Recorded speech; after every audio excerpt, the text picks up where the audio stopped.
Ben Tulfo Fun Filter. Huwag niyo akong utuin dahil hindi ako si Aimee. Utuin niyo si Aimee, tinitira yung kanyang kapatid. Si Ben, hindi si Aimee. Si Ben lumusot, ayun, pinalusot. Ben Tulfo Fun Filter. Kayong dalawang kulokoy ng mga senador, mag-hire kayo ng inyong mga vlogger para tirahin ako. Babalikan ko kayo, makinig kayong dalawa, makinig kayong dalawa. Hindi kayo ligtas sa akin na kayo sunod-sunuran doon sa matanda. Ben Tulfo Fun Filter.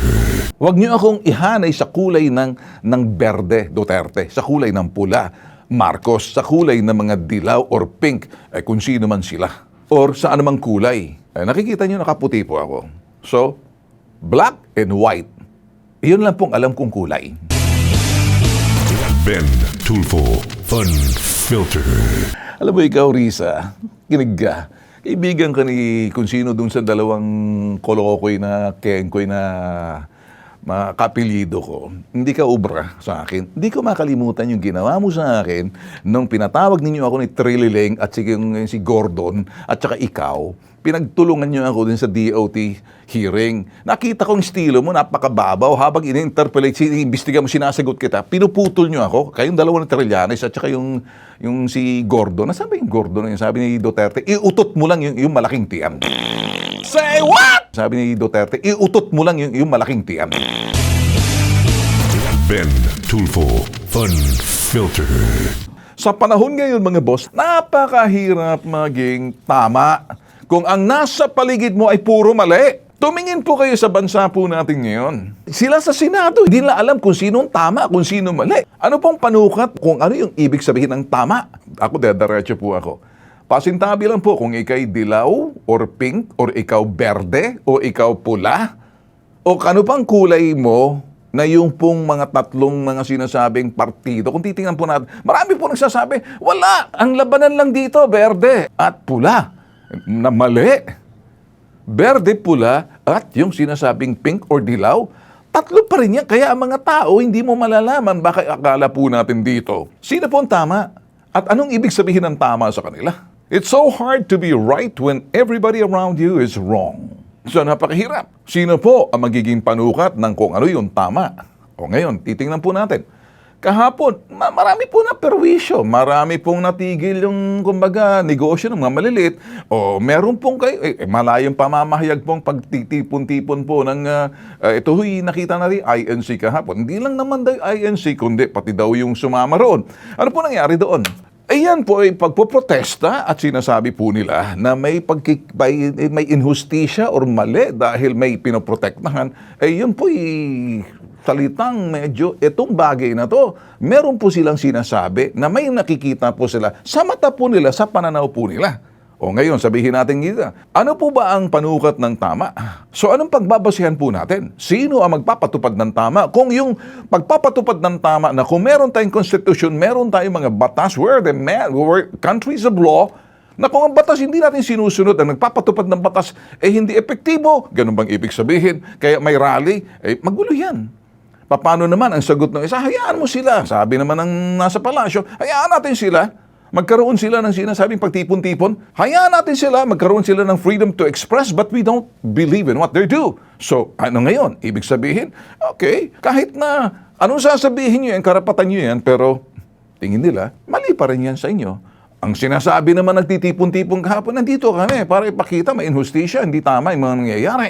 Kasi ganyan, marami nagsasabi, hindi, may pinoprotektahan lang kayo dahil may isang senador na masasampa ng plunder. Eto na, gulo.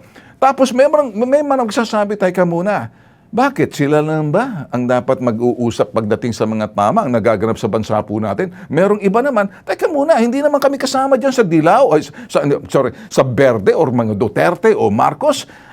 Dilaw kami. Against din naman kami doon sa mga pinagagawa ng mga ginagawa natin ng pula o Marcos, or hindi rin kami sangayon doon sa berde, Duterte. Bakit? Dahil iba yung prinsipyong paniniwala namin dahil kami mga dilawan o pinglawan. Naloko na! So alin ba talaga? Ayun pong ating sinasabi. It's so hard to be right when everybody is wrong. So who is right? Tumingin po sa itaas. Tumingala po tayo sa langit. We can be good but righteousness, ang katotohanan ay nasa itaas. Ano po dapat nating pagbabasihan? Kung yung mga taong nagpapatupad ng batas po natin, yung mga saligang batas natin, nandyan na po yan. Ina ng lahat ng batas ay yung saligang batas. Kung yan ay pagbabasihan po natin, alin doon sa batas na nakita po natin ay pinaglalaban natin na para maituwid natin. Sino magsasabing para itama natin yung mali? O teka muna. Sino ang magsasabi itama natin yung mali? Kasi may mali. Sino magsasabi kung ano yung mali at kung ano yung tama? Eh, yung mismong sinasabi natin, hudikatura, tahimik po dyan. Parang referee na lang. Aabot pa ba tayo sa sitwasyon na kung saan magkakaroon ng kalituhan, kaguluhan na ang tao nalilito? Hati-hati na tayo ngayon. Ay, ang sa akin lang po, pinakikita ko po. Sumasalamin lang po ako sa aking mga nakikita. Sinasabi ko lamang sa inyo. Kaya doon sa iba, nakikita nyo, hindi po ako nagbabalanse. Sasabihin ko lang po kung anong aking obserbasyon sa aking pag-aanalisa. Huwag niyo akong ihanay sa kulay ng berde, Duterte, sa kulay ng pula, Marcos, sa kulay ng mga dilaw or pink, kung sino man sila. Or sa anumang kulay. Nakikita niyo nakaputi po ako. So, black and white.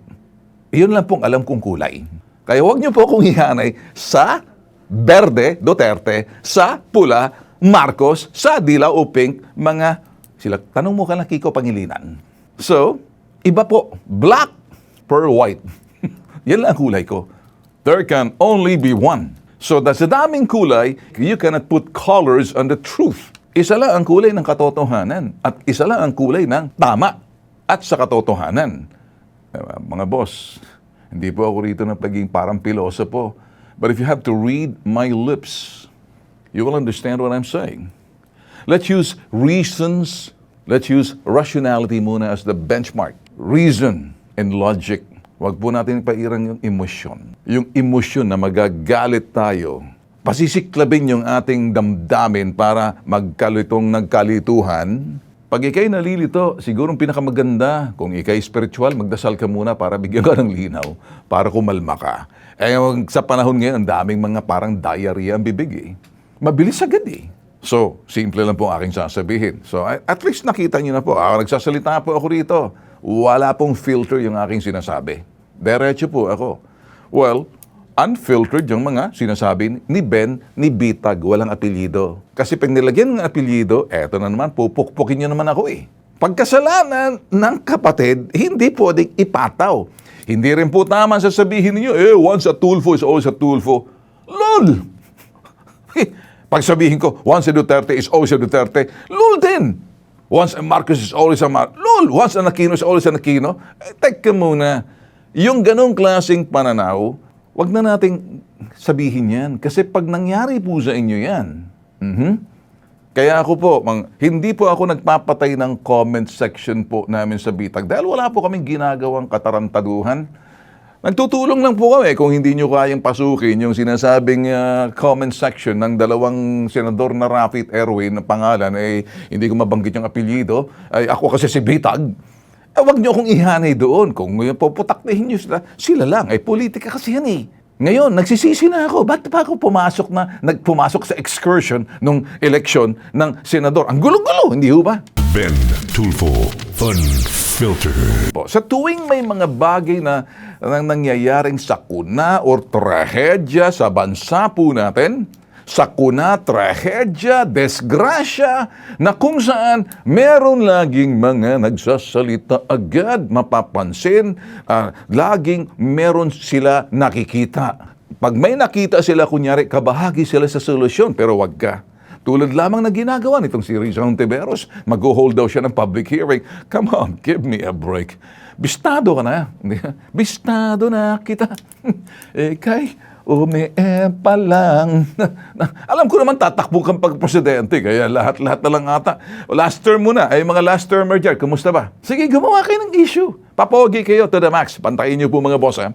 Ako, hindi po ako nagpapapogi dahil ako interest kung ano mangyayari ngayong 2028. Magsasalita po ako. Kaya, kung ako'y titirahin ninyo, wala akong pake dahil magsasabi ako ng totoo. Wala akong kinakampihan, Duterte, Marcos, Dilawan, kung sino man representa, Tulfinatics, sasabihin nyo, kung sino pang mga Esta, si Hura, si Barabas, wag lang si Satanas, demonyo yun eh.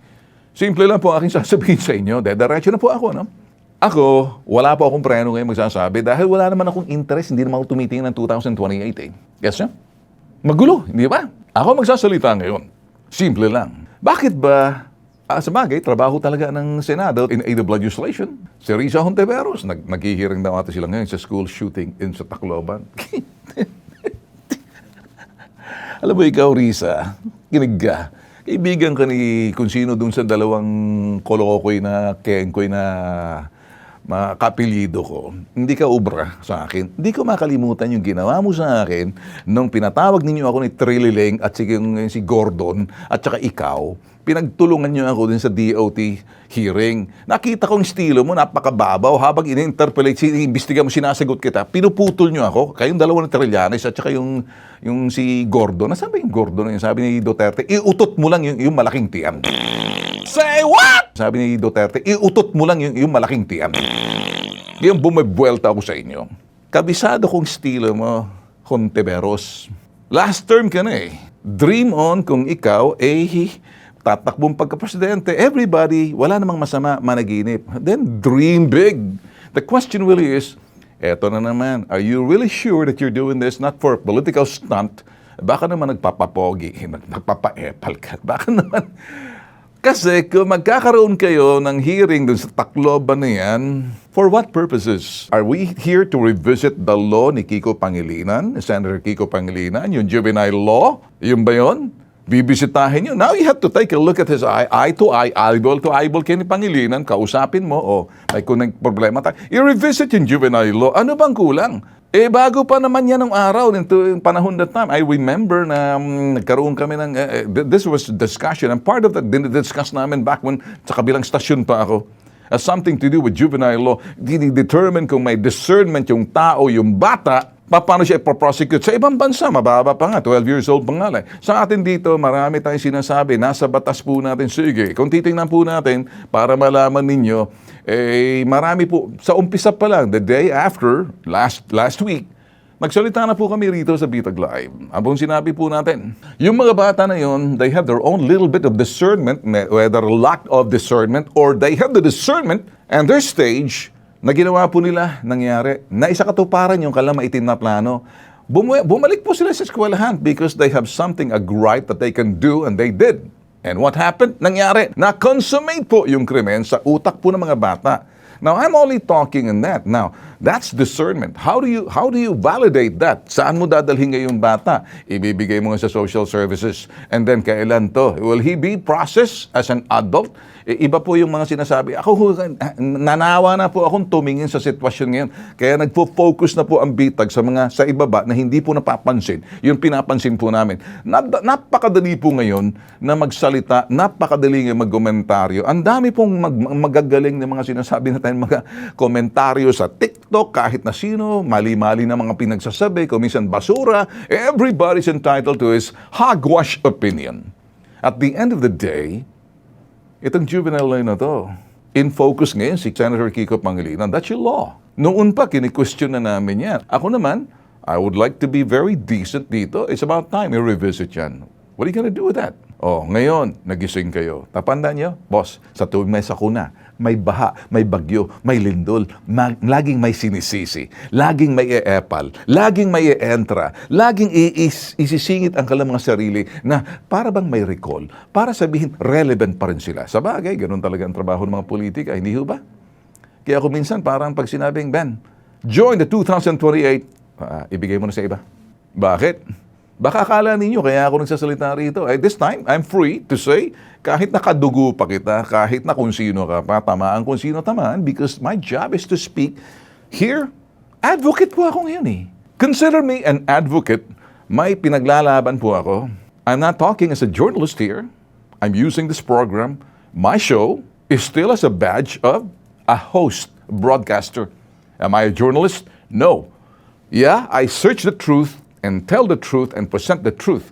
That's all the job of the journalist. Pero kung ikaw, you search the truth and tell the truth and present the truth, ganun lang bang trabaho? And then hayaan mo ng mga tao at gobyerno natin mag-aayos para makita kung anong hubot-hubot na katotohanan. Hindi, I go beyond that. We're trying to advocate. We're trying to correct mistake. Kung kinakailangan, we can do oversight as well. Ben Tulfo Fun Filter.